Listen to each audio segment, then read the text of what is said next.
Renegades by Marissa Meyer, Chapter 31. I don't think I should go, said Nova, trailing behind Adrian as he barreled through the tables in the cafeteria. What are you talking about? He said without looking back at her. Of course you should go. You don't need me, she insisted. I don't know anything about interrogating people, and I could get started on that cataloging job, right? Like, I'll just be in the way. Adrian stopped and spun toward her. Nova drew up short, shrinking beneath his concerned gaze. Are you afraid of the puppeteer? He asked, astonished. Her face scrunched. No, she said, before she realized that saying yes would have gotten her closer to her goal of not being in that room with the one person in headquarters who knew exactly who she was and who had no idea that she was impersonating a renegade. I mean, he is totally creepy, and I don't like puppets or marionettes. Even sock puppets freaked me out when I was a kid, so I guess, yeah, I might be afraid of him after all. Can I set this one out? Adrian's face took on the calm, understanding look that Nova was developing a love-hate relationship with. They'll have him restrained, and we'll be perfectly safe. Besides, his power only works on kids. I don't want to go, please. Adrian blinked, and finally she sensed his resolve crumbling. Hope surged through her veins. Nova, he said finally, gently, you were the only one on that rooftop with the detonator and librarian. You might have insights into the anarchists and their connection that would be lost on the rest of us. And let's face it, you're really observant. You might pick up on something that we would miss, so I'm sorry, but I think we need you there. He smiled hesitantly as if to soften the denial of her request. I promise, he isn't a danger to us. Nothing is going to happen to you. She swallowed, wishing she could believe that was true. He turned away, heading toward Ruby and Oscar, who were seated at a small table near the corner. Ruby's plate was empty but for a few leftover shreds of lettuce, and Oscar was protecting his own plate from her as she attempted to stab one of his black olives with her fork. They have an entire bin full of olives, Oscar shouted. He lifted his plate off the table, holding it as far out of her reach as possible. Go get your own! You don't even lack olives, Ruby shot back, nearly falling into his lap as she leaned across him, fork jabbing at the air. You only got them to taunt me. Okay, lovebirds, said Adrian, dropping the envelope onto the table. Ruby immediately fell back into her chair, face reddening, whereas Oscar grinned, looking supremely pleased with the label. Our request has been granted. We have 30 minutes to prepare our questions. They both stared at him, confused. A request for what? At the same time, Ruby asked, What questions? Oscar looked between them and sighed. 30 minutes later, Nova found herself trapped inside a metal room sandwiched between Ruby and Adrian as they listened to the door locks clunking behind them. A second door stood opposite them, through which they would bring in the prisoner. A single table was bolted to the center of the floor, along with 2 chairs, one on each side. On the far side of the table were shackles, the thick wrist cuffs attached to a metal dome that would fully enclose the hands, crafted especially for prodigies who needed use of their hands and fingers to manifest their abilities. Had they suspected they would be facing the detonator when they set up their surveillance on the library, Nova guessed the team would have been outfitted with similar handcuffs too, rather than the standard cuffs they'd been given. So, said Oscar, nodding at the nearest chair. Are you going to take that? Adrian shook his head. Go for it. I don't need it, said Oscar with a casual one-shouldered shrug. You're the head honcho here. If you want it, sit down, Oscar. Oscar scowled, and Nova could feel him bristling at Adrian's abruptness. It was unlike Adrian, and suggested that he too was more nervous than he was trying to let show. With a sigh, Adrian gestured at the chair. I need you to play bad cop. The bad cop would take the chair, right? Nova smothered a smile. He made it seem so easy, diffusing the tension, respecting their weakness. In this case, they all knew that Oscar's body was still recovering from the exertion of the day before, even if he would never admit to how much he was hurting.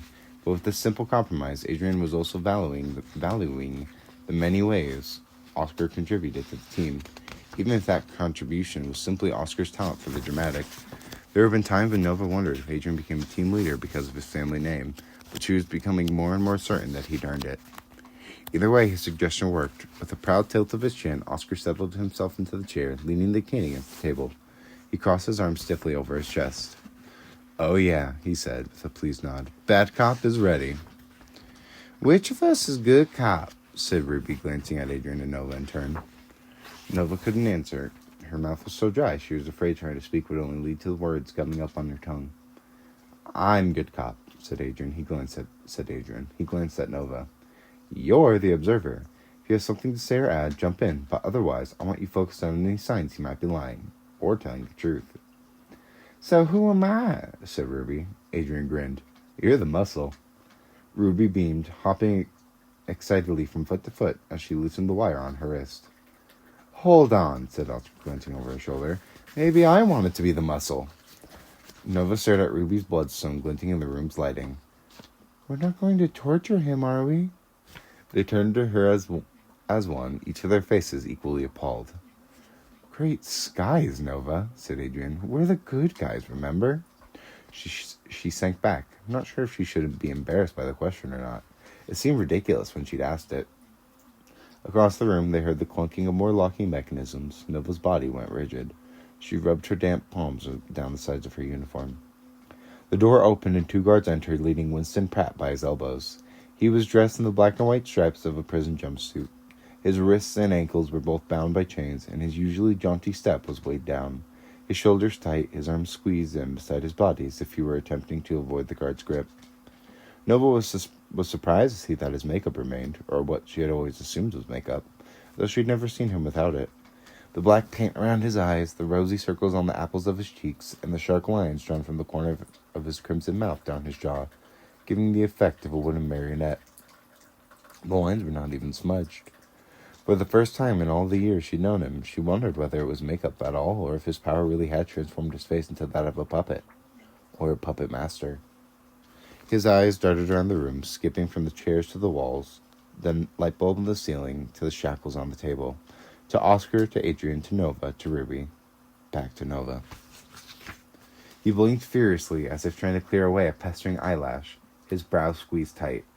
Pressing her lips, Nova did her best to convey secrecy to him, subtly shaking her head and hoping that he caught the desperate intensity of her gaze.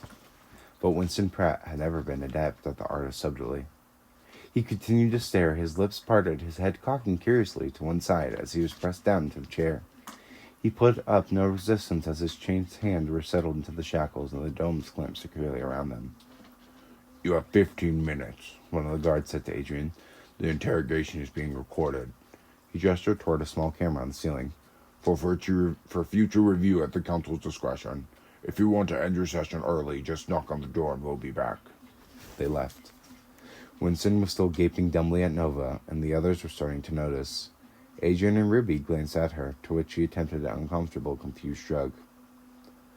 Okay, Mr. Pratt, said Oscar, leaning forward and folding his hands on top of the table. Or should I call you the puppeteer? This, at least, managed to pull Winston's gaze away from Noah. We're going to ask you a few questions, said Oscar, and I strongly suggest you answer them. He popped his knuckles, then leaned back again and curled a finger over his shoulder. Go ahead, Sketch. He's all yours. Eyebrows rising what might have been amusement or embarrassment, Adrian moved forward to stand beside Oscar. I understand you've already been questioned a number of times, said Adrian, but we have one specific topic we want to discuss with you. Though Winston was looking at Adrian now, his jaw was so slack with befuddlement, and Nova felt like her insides were being wrung through a washing machine. She found herself imagining a situation in which her identity would be revealed here, now, and wondering if she had any hopes of getting out of there with 2 locked doors and 3 renegades that she knew would turn on her the second they realized who she was. First, continued Adrian, you should know that the detonator attacked the library yesterday. She set off multiple bombs in public spaces. As a result, the renegades went to the subway tunnels where you and your companions had been living in an attempt to arrest her. However, those renegades were attacked and the anarchists have since disappeared, abandoning the subway tunnels. Winston's brow drew together. He started to shake his head, dazed. They wouldn't leave. He looked again at Nova. She tried to remain expressionless while also maintaining the mantra in her head. Silence, secrecy, as if she might suddenly develop telepathy. One thing they found in the tunnels of particular interest, said Adrian, was a recently inhabited train car. We have reason to believe this car belonged to the villain who calls herself Nightmare. We now know that Nightmare is an anarchist. Lips parted, jaw slack, Winston shifted his confused eyes back to Adrian. That's who we want to talk about today. Adrian set one hand on the table, leaning forward, and Nova might have thought his attempts at being intimidating were borderline adorable as she had been trembling with dread. Her memory was replaying those moments in Winston's hot air balloon as they drifted over the remains of the parade. Realizing wouldn't clear the top of the next building, choosing to sacrifice Winston to their enemies. He had every reason to despise her now. He had every reason to betray her. She swallowed. I'm sorry, Winston squeaked, gaping at Adrian. But, come again? Nightmare, said Adrian. I'll begin with something simple. What is her real name? A deep crease seemed permanently etched between Winston's brows, and the way his mouth refused to close made it seem as though the mechanism attaching his marionette jaw to his marionette skull had been broken. Nightmare? He croaked. Nightmare, Adrian confirmed. You might remember her as the one that pushed you out of your own hot air balloon. I want to know what her real name is. Nova bit the inside of her cheek. No? Winston started, but hesitated, letting the word drift off until his lips were puckered around that long, uncertain O. Nova's lungs squeezed, expelling any useful air. Excuse me? Said Adrian. No. Winston glanced once, briefly at Nova, then back at Adrian. Noreen! He coughed. Her name is Noreen. Nova inhaled, long and deep. Everyone else, though, became motionless. She knew that no one was fooled, but she didn't care. Winston had been given a choice to betray her, and he hadn't. A slim spark of hope flickered in her thoughts. Noreen, said Adrian, his voice thick with skepticism. Noreen, said Winston with a determined, proud nod. Noreen what?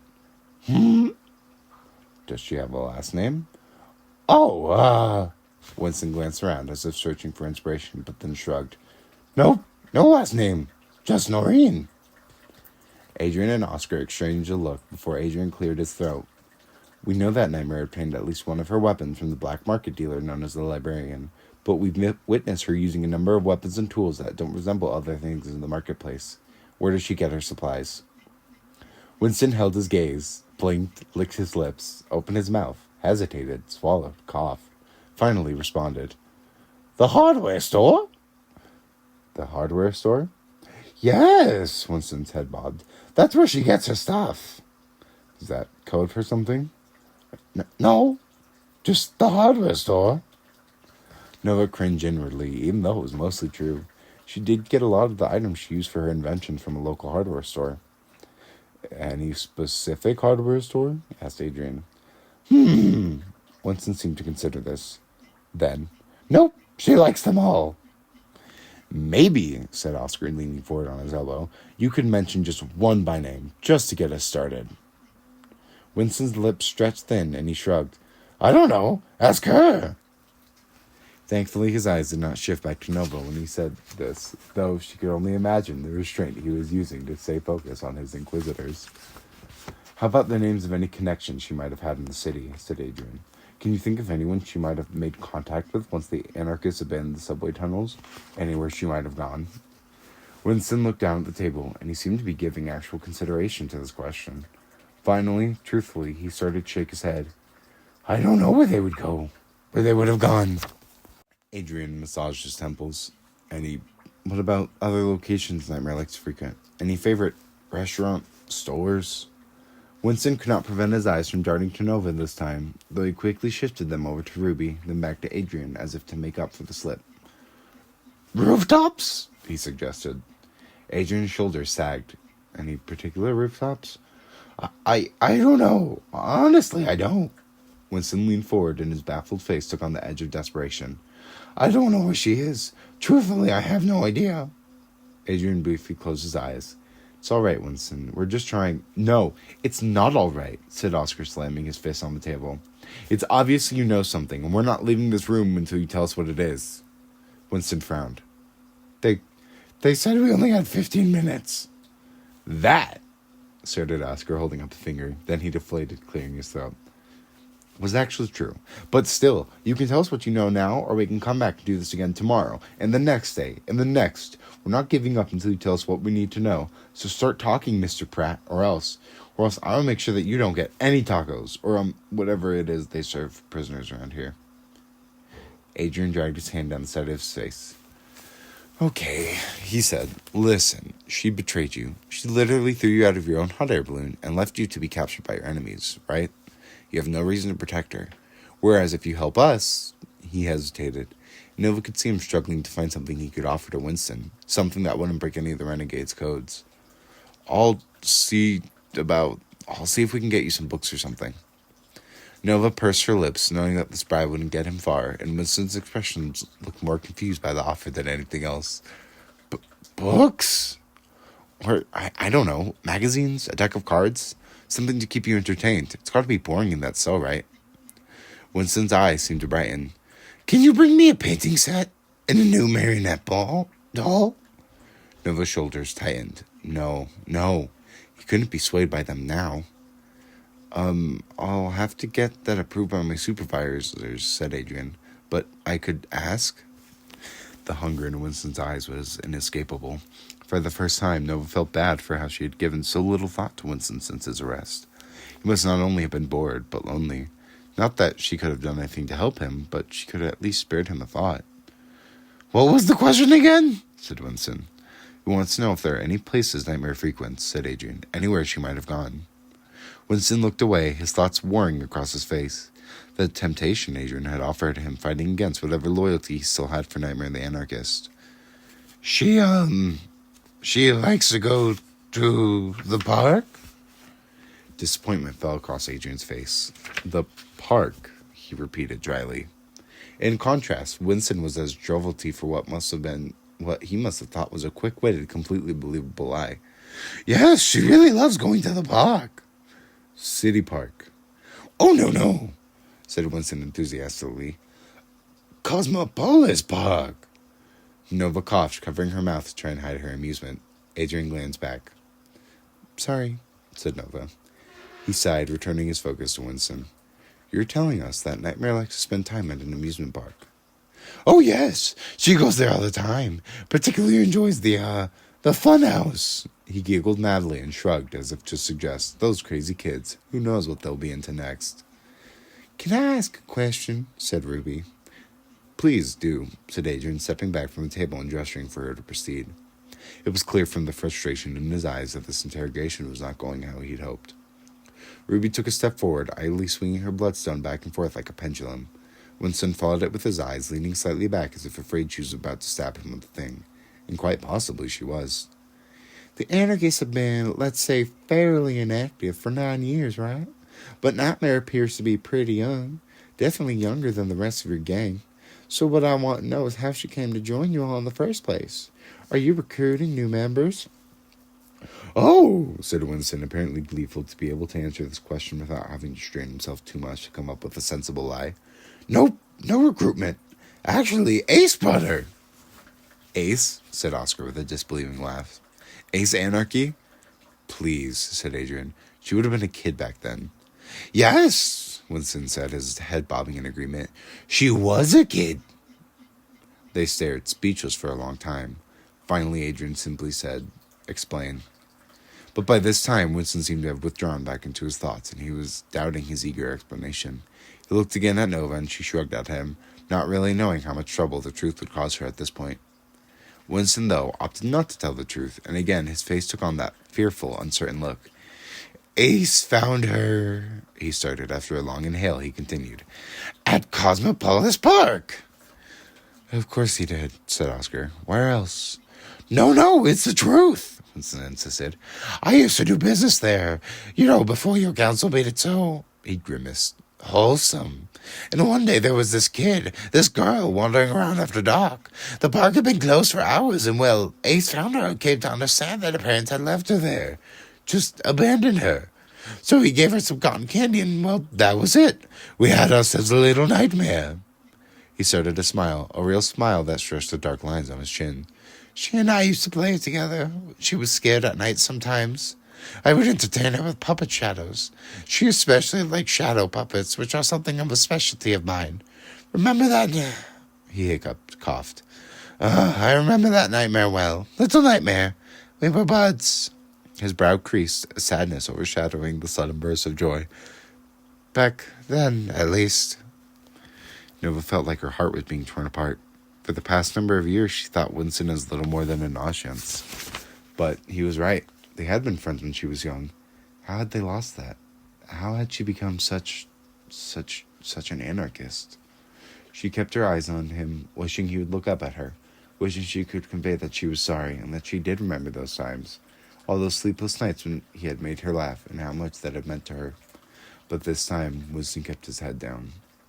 Behind him, the door clunked and the guards returned. The interrogation was over.